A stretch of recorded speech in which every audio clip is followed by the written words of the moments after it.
Hello everyone, कैसे हैं आप लोग। उम्मीद करते हैं अच्छे होंगे और आपकी तैयारी अच्छी चल रही होगी। देखिए, मैथ्स एक ऐसी सब्जेक्ट है जो आपको किसी भी वनडे एग्जाम में सफलता दिलाने के लिए सबसे इंपॉर्टेंट सब्जेक्ट है। मतलब क्या है कि इसमें फुल मार्क्स, अब चाहे आप रेलवे का दे रहे हो या एसएससी का दे रहे हो, उसमें फुल मार्क्स लाना बहुत ही जरूरी होता है आपकी सफलता को निर्धारित करने के लिए। और सारे बच्चे कोशिश करते हैं हम इसमें फुल मार्क्स लाएं, लेकिन होता क्या है, हम 3-4 साल तैयारी करते रह जाते हैं, लेकिन उसमें मार्क्स हमारे मैथ्स में मतलब एवरेज तो आ जाते हैं, जैसे 25 में 17, 18, 19 तो आते हैं, लेकिन 25 में 24, 25 नहीं आते हैं। हमारे साथ भी ऐसा ही होता था। हमने क्या गलतियां करी, आप वो गलतियां ना करें, इसके लिए मैं मैथ्स की कंप्लीट स्ट्रेटेजी की ये वीडियो होने वाली है कि रेलवे ग्रुप डी के लिए आपको मैथ्स में क्या पढ़ना है। और मात्र 3 महीने में, आप यकीन मानिए, मात्र 3 महीने में, अगर आपको नहीं लगता तो ये वीडियो मत देखिए अगर आपकी मैथ्स तैयार है। लेकिन अगर आप कुछ नहीं पढ़े हैं मैथ्स में, या आप पढ़े हैं जिसके 14-15 मार्क्स आ रहे हैं, या थोड़ी बहुत मैथ्स आप जानते हैं, तो आप मात्र 3 महीने में मैथ्स पढ़ के आप जो है 25 में 25 ला सकते हैं। किस तरीके से, वो सारी बातें हम लोग करेंगे। सिलेबस के बारे में, नोट्स कैसे बनाना है, कहाँ से पढ़ना है, रिवीजन कैसे करना है, और कैसे हम जो है 25 में 25 मार्क्स ला सकते हैं। ठीक है, चलिए सब कुछ बात करते हैं, स्टार्ट करते हैं। सबसे पहले देखो, किसी भी वनडे एग्जाम में सफलता पाने के लिए जो सबसे इंपॉर्टेंट है, ये 3 स्टेप होते हैं। पहली चीज तो आप उसे जो भी एग्जाम देने जा रहे हैं उसके आप सिलेबस को अच्छे से समझ लीजिए। जैसे हम ग्रुप डी के बारे में अगर आज बात करेंगे, तो ग्रुप डी के एग्जाम के सिलेबस को आप अच्छे से समझो। अब हम लोग, सब लोग यही कहते हैं और सब लोग सुनते भी हैं, लेकिन सिलेबस को समझना क्या होता है वो नहीं समझ पाते हम लोग। ठीक है, जो भी स्टार्टिंग प्रिपरेशन स्टार्ट करता है उसको भी नहीं समझ में आता। तो जो लोग बिगिनर है, नई नई तैयारी शुरू कर रहे हैं, उनको भी सबसे पहले किसी चीज की सिलेबस को समझना चाहिए। और जो लोग सिलेबस समझते हैं उसके हिसाब से पढ़ते हैं, उनका बहुत जल्दी सिलेक्शन होता है। हम लोगों ने भी यही गलती करी जो 4-5 साल हम लोग को लग गए। ठीक है, दूसरी बात होती है कि स्मार्ट तरीके से पढ़ना। कैसे हमको पढ़ना है, नोट्स कहाँ से बनाना है, कैसे बनाना है, कहाँ से पढ़ना है। ये तो ऐसा तो नहीं कहेंगे कि हम बहुत सारी चीजें इधर उधर की पढ़ रहे हैं। ठीक है, जो हमको नहीं पढ़ना चाहिए वो हम पढ़ रहे हैं, और ऐसा ही होता है लगभग लोगों के साथ। ठीक है, फिर उसके बाद जो सबसे इंपॉर्टेंट कड़ी है वो रिवीजन। पढ़ने को तो हम लोग बहुत कुछ पढ़ते हैं, लेकिन जब एग्जाम आता है तो हम लोग क्या सब कुछ रिवाइज कर पाते हैं?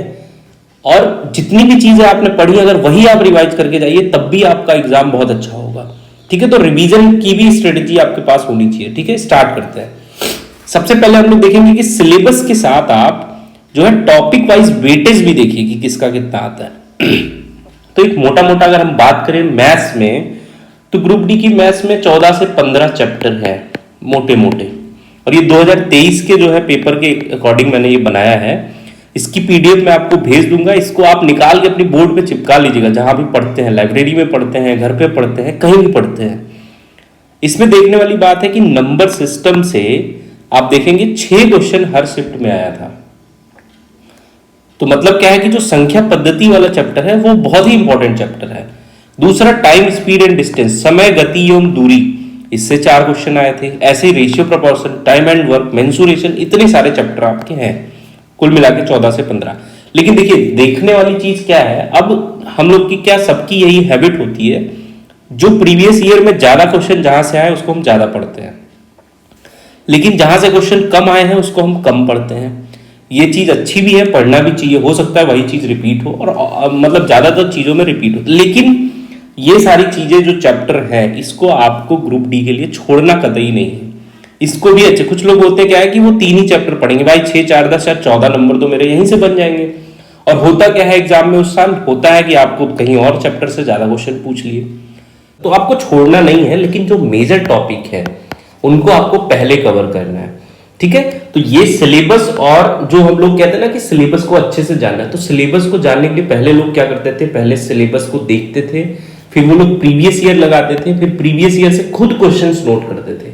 अब आज के जमाने में चैट जीपीटी है या यूट्यूब पे बहुत सारी वीडियो है जो आपको मिल जाएंगी, वो आपको चैप्टर वाइज वेटेज बता देती हैं। ठीक है, तो ये आप जो है इसका प्रिंट आउट लेके जरूर चिपका लीजिए। अब आगे बात करते हैं। तो आपने देखा जो सिलेबस में इंपॉर्टेंट टॉपिक है मैथ्स के, संख्या पद्धति से 6 क्वेश्चन आ रहे हैं, मतलब बहुत बेसिक सी बात। और संख्या पद्धति जो है ये चैप्टर बहुत बड़ा है, इसमें बहुत सारे टॉपिक आते हैं, वो सारे टॉपिक आपको कवर होने चाहिए। ठीक है, चाहे आपको वो एसएससी सीजीएल लेवल की मैथ्स पढ़नी पड़े तो आपको पढ़ना ही चाहिए, क्योंकि मैथ्स वैसे ही आएगी, ग्रुप डी में भी कम कंपटीशन नहीं है। फिर टाइम स्पीड एंड डिस्टेंस में आपको बिल्कुल जो है 4 क्वेश्चन आ रहे हैं और रेशियो एंड प्रोपोर्शन में भी 4 क्वेश्चन है, तो रेशियो प्रोपोर्शन तो बेसिक भी मजबूत करने के लिए बहुत इंपॉर्टेंट चैप्टर है। तो ये 3 चैप्टर है जो इंपॉर्टेंट टॉपिक, मतलब अगर आप मोटा मोटा मानिए कि जो 2023 के एग्जाम में जिन बच्चों ने यही 3 टॉपिक पढ़ा होगा उनके भी 14 क्वेश्चन बन गए होंगे 25 में, सिर्फ 3 टॉपिक से। लेकिन कुछ बच्चे होंगे जो यही 3 टॉपिक छोड़ के गए होंगे तो उनके 14 क्वेश्चन नहीं भी हुए होंगे, बाकी सारे चैप्टर उन्होंने पढ़े होंगे। तो कभी भी वनडे एग्जाम में जाइए तो पूरे हथियार आपके साथ पास होने चाहिए, मतलब पढ़ा तो आपका सब होना चाहिए। अब आगे बात करते हैं मीडियम वेटेज जो चैप्टर का है, जैसे टाइम एंड वर्क, हमेशा से इसके 2 क्वेश्चन आते हैं। अब मेंसुरेशन में इसमें 10th लेवल की मेंसुरेशन आती है, मतलब 2D हो गया 3D हो गया। 2D में क्या है, एरिया से रिलेटेड, और 3D में वॉल्यूम वगैरह से रिलेटेड, ठीक है। तो इसके भी बेसिक चीजें आपको पढ़नी चाहिए। ट्रिग्नोमेट्री में भी हम रेशियो वाले जो क्वेश्चन होते हैं वही ज्यादातर पूछे जाते हैं। जैसे वो पूछ लेगा कि sine theta is equal to अगर 3/4 है तो आप टेन थीटा बताओ क्या होता है, ठीक है। तो इन सारे तरीके से क्वेश्चन पूछते हैं ज्यादातर। आगे बात करते हैं इंपॉर्टेंट चैप्टर्स। आप देखो, आपने सिलेबस देख लिया, सिलेबस में ये देखा कि भाई कौन से चैप्टर से कहां से क्वेश्चन ज्यादा आ रहा है। अब स्मार्ट तरीके से पढ़ाई कैसे करनी है, तो देखो भाई मैं पूरा आपको 3 महीने का कॉन्सेप्ट बताऊंगा। आप ऐसे पढ़ेंगे, अगर आप डेली पढ़ेंगे इस 3 महीने में आपको एक भी दिन मिस नहीं होना चाहिए, तो आपका सिलेक्शन जरूर होगा और आप मैथ्स में जरूर अच्छा करेंगे। देखिए होता क्या है, सबसे पहले तो आप इंपॉर्टेंट चैप्टर जो है उनसे स्टार्ट करिए। आप चाहे तो आप रेशियो प्रोपोर्शन से भी स्टार्ट कर सकते हैं, और या तो आप नंबर सिस्टम स्टार्ट करिए। अब नंबर सिस्टम स्टार्ट करिए, पढ़ेंगे कहाँ से, तो देखो भाई आजकल या तो आप कोई डेडिकेटेड बैच ले लो, ठीक है। डेडिकेटेड बैच मतलब आप या तो कैरियर बिल से ले लो या गगन प्रताप सर का ले लो, लेकिन बहुत बड़ी बड़ी चीजें इसमें ग्रुप डी में नहीं पढ़ने हैं। तो पढ़ना क्या है, आप ऑनलाइन यूट्यूब पे भी देखेंगे, अगर आप नंबर सिस्टम का चैप्टर डालेंगे तो उससे रिलेटेड आपको बहुत सारी वीडियो पढ़ेंगी। तो किसी एक टीचर को आप फॉलो करिए और उसके सारे नोट्स बना लीजिए, ठीक है। सारे टाइप के क्वेश्चन, मान लीजिए आपके 10 टाइप के क्वेश्चन है जो है वो एग्जाम में आते हैं, तो 10 से 15 टाइप के क्वेश्चन जो है आप उस वीडियो से पढ़िए और उसके नोट्स अपने कॉपी में लिखिए, ठीक है। अब ये करना कैसे है, और क्या नोट्स ही पढ़ना इनफ रहेगा, ठीक है, और उसका रिवीजन साथ साथ में करना बहुत जरूरी है, क्योंकि नोट्स तो बनाते रहते हैं लेकिन रिवीजन नहीं हो पाता है। तो आप 4 घंटे का डेली टारगेट मैथ्स का रखिए, अगर आपकी मैथ्स कमजोर है या आप अभी इनिशियली स्टार्ट कर रहे हैं, ठीक है। इसमें क्या है कि 2 घंटे आप तो जो क्लास ले रहे हैं वो क्लास पढ़िए, उसके नोट्स बनाइए, ठीक है। उसके बाद 1 घंटे आप रिवीजन करिए, ठीक है। अब रिवीजन करने का क्या मतलब, जो आपने कल पढ़ा था, जितने भी टाइप के क्वेश्चन आपने पढ़े थे, एक तो आपकी मेन कॉपी में नोट होगा, उसको रफ कॉपी में सारे क्वेश्चन नोट करिए। अब आप उसमें देखेंगे कि कुछ क्वेश्चन बहुत इजी हैं, तो उस क्वेश्चन के आगे पेंसिल से टिक कर दीजिए अपने नोट्स में, और जो क्वेश्चन आपको मतलब सही लग रहा है कि कठिन है थोड़ा, उस पर स्टार वगैरह बना के फिर आप जो है आगे बढ़िए। उसके बाद क्या करिए, आधे घंटे कम से कम आप अपने कैलकुलेशन और बेसिक पे दीजिए, ठीक है। इसके लिए भी बहुत सारी वीडियो आपको मिल जाएंगी, कैलकुलेशन कैसे स्टार्ट करें, या आप खुद से भी वो चीजें कर सकते हैं। और 30 मिनट जो भी चैप्टर आप पढ़ रहे हैं, कोई रेफरेंस बुक तो आपने ली ही होगी, चाहे रेलवे की, चाहे ग्रुप डी की या एसएससी की, तो उस चैप्टर के 5 से 6 क्वेश्चन आप बाहर से भी देखिए, ठीक है। जैसे कोई भी बुक आप लेंगे तो उसमें 3 तरीके के क्वेश्चन होते हैं, पहले सबसे सरल, फिर मीडियम लेवल के, फिर कठिन लेवल के। तो आप सबसे सरल वाले से उठाइए, यहां से क्वेश्चन, क्या वो क्वेश्चन मिल रहे हैं आपको, या तो आप कहीं मॉक दे रहे हैं तो उस चैप्टर का मॉक दीजिए, ठीक है। मतलब 4 घंटे आपको करना है। अब यही काम डेली आपको करना है, ठीक है। अब 4 घंटे में मान लीजिए आपको क्या करना है, टोटल चैप्टर आपके पास 14 है, ठीक है।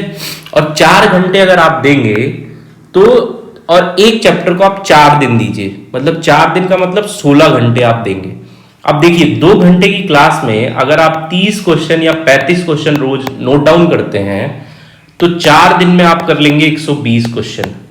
और मुझे नहीं लगता है कि किसी भी चैप्टर में इससे ज्यादा क्वेश्चन करना आपके लिए अच्छा होगा। पहले वो 120 क्वेश्चन आपके कॉन्सेप्चुअल होने चाहिए, मतलब नंबर सिस्टम में अगर 15 टाइप के क्वेश्चन आते हैं तो वो सारे क्वेश्चन 120 क्वेश्चन में हो जाने चाहिए, ठीक है। तो इस हिसाब से आपको 4 दिन में एक चैप्टर खत्म करना है बिना किसी एक्सक्यूज के, और साथ साथ में रिवीजन भी करते जाना है। और रिवीजन में क्या करना है कि जो सरल क्वेश्चन है उनको आपको एलिमिनेट करते हुए भी जाना है। तो कुल मिला के 14 चैप्टर हुए, और 4 दिन अगर आप दे रहे हैं तो 56 दिन में आप 14 चैप्टर का नोट्स भी बना लेंगे और रिवीजन भी आपका साथ साथ में होता रहेगा। अब कुछ लोग कहेंगे कि भाई ये बिल्कुल इलॉजिकल बात कर रहा है, तो देखो भाई ये बिल्कुल प्रैक्टिकल बात है। आप देखते होंगे कुछ लोग आते हैं नई नई तैयारी करने और वो एक दो अटेम्प्ट में एक आध साल में तैयारी करके और कोई कहीं ना कहीं सिलेक्शन लेके चले जाते हैं। और कुछ लोग हमारे जैसे लोग 2 4 6 साल तैयारी करते रहते हैं। कई सारे कारण होते हैं, लेकिन ये भी एक कारण होता है कि वो रेगुलर पढ़ाई नहीं करते हैं। ठीक है, अब 56 दिन के बाद हम लोग 3 महीने का टारगेट लेके चल रहे हैं, तब भी आपके पास बचेंगे 24 दिन। 24 दिन में क्या करना है, देखो एक चीज और करना, जब भी मैथ्स के नोट्स बनाना तो पहली बात तो अच्छे रजिस्टर में बनाना, कोई रफ कॉपी में मत बनाना। और जैसे मान लीजिए कि आप नंबर सिस्टम पढ़ रहे हैं, संख्या पद्धति पढ़ रहे हैं, तो जब वो चैप्टर खत्म हो तो उसके बाद 2 से लेकर 3 पन्ने यानी 4 से लेकर 6 पेज तक छोड़ देना। क्योंकि क्या होगा, जैसे ही आप आगे मॉक देंगे या कोई नया क्वेश्चन मिलेगा तो आप वहां पे नोट करते जाइए। जैसे कोई नया टॉपिक का क्वेश्चन मिला, ठीक है, नया कॉन्सेप्ट मिला, तो आप वहां पे नोट करते रहिए। तो आपका एक ही नोट्स आपके साथ आपकी पूरी जर्नी में रहेगा। ठीक है, और जो 10 तरीके के नोट्स बनाते हैं वो कभी जल्दी सफल नहीं होते हैं। आगे बात करते हैं। अब इन 24 दिन में आपको रिवीजन करना है अच्छे से, और अपने बेसिक को इतना एकदम रगड़ रगड़ के प्रैक्टिस करना है कि भाई बस अब मुझे प्रैक्टिस करना है। लेकिन वो आप तभी कर पाएंगे जब इन 24 दिन में आपने, पिछले 56 दिन में आपने अच्छे से सिलेबस खत्म कर लिया होगा। ठीक है, अब 24 दिन में आपके पास 96 घंटे मैथ्स में बचे हैं। तो जो भी इंपॉर्टेंट चैप्टर्स हैं उनका रिवीजन करिए, प्रीवियस ईयर करिए। प्रीवियस ईयर में ये नहीं कि आप बहुत सरल सरल क्वेश्चन कर रहे हैं, कुछ क्वेश्चन तो आपके ओरली हो जाने चाहिए। उसके बाद मॉक टेस्ट दीजिए और सेक्शनल दीजिए, जो भी सेक्शन मैथ्स के सेक्शनल क्वेश्चन होते हैं उनको दीजिए। उसके साथ साथ अब प्रीवियस ईयर में ज्यादा प्रीवियस ईयर नहीं देना, जो अभी पिछले 2 से 3 साल पहले, तो आप 24-25 से स्टार्ट करिए। जो भी एसएससी के प्री के क्वेश्चन हो, रेलवे के प्री के क्वेश्चन हो, वो सारे क्वेश्चन आप सॉल्व करिए। ठीक है, और जो क्वेश्चन ना बन रहे हो उनको आप जो है अपने नोट्स में लिखते रहिए। ठीक है, अगर आप इतना करेंगे तो मैं बता रहा हूं आपका 3 महीने में मैथ्स भी कंप्लीट हो जाएगी और आपके अंदर कॉन्फिडेंस आएगा। ऐसा नहीं करेंगे तो आप ऐसे भटकते रहेंगे, हम भी बहुत भटके थे। तो आप अपने आप पे विश्वास करिए और अच्छे से तैयारी करिए।